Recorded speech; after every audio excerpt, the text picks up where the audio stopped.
என்னுடைய உறவுகள் அனைவருக்கும் வணக்கம். நம்ம இன்னைக்கு இந்த பதிவில் என்ன பார்க்க போறோம்னா, சிறுதுளி பெருவெள்ளம்.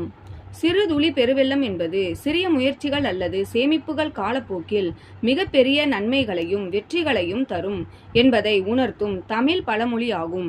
இந்த பழமொழி சேமிப்பின் முக்கியத்துவம், தொடர் முயற்சி மற்றும் சிறிய நற்பணிகளின் மதிப்பை விளக்குகிறது. சேமிப்பு தினசரி சிறிதளவு பணத்தை சேமிப்பது எதிர்காலத்தில் பெரிய நிதி ஆதாரமாக மாறும். முயற்சி சிறிய முயற்சிகளை விடாமல் தொடர்ந்து செய்து வரும்போது அவை பெரிய சாதனைகளாக வெள்ளம் விளைகின்றன. நற்பணிகள் சிறிய நற்செயல்கள் பெரிய நன்மைகளை உருவாக்கி மன மகிழ்ச்சியையும் இறை நேசத்தையும் பெற்று தரும்.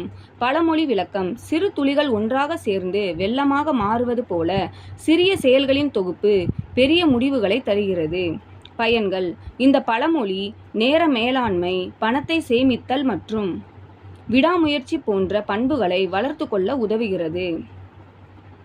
ஓய்வு கால திட்டம்: முதுமையில் நிதி சுதந்திரத்துடன் கௌரவமாக வாழ சேமிப்பு அவசியம். முதலீட்டு வாய்ப்புகள்: சேமித்த பணத்தை வங்கி வைப்பு நிதி, பங்குகள், ரியல் எஸ்டேட் போன்றவற்றில் முதலீடு செய்து கூட்டு வட்டி மூலம் பணத்தை மேலும் பெருக்கலாம். இன்றைய சேமிப்பு நாளைய பாதுகாப்பு என்பதை உணர்ந்து சிறு வயதிலிருந்தே சேமிப்பு பழக்கத்தை வளர்த்து கொள்வது சிறந்தது. நன்றி.